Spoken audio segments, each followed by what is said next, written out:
Just this morning, I heard the news that the president is being called a wartime president because of the war that he and the American people are fighting against the coronavirus.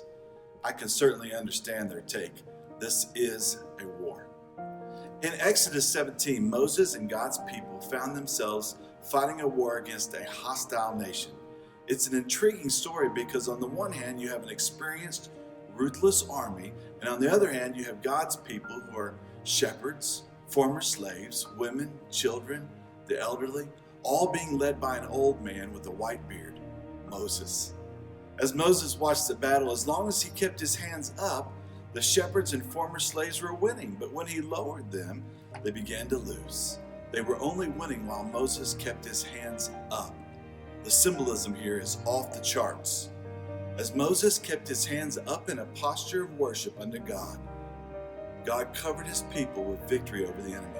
When he kept the posture of surrendering to God, God sheltered his people from harm.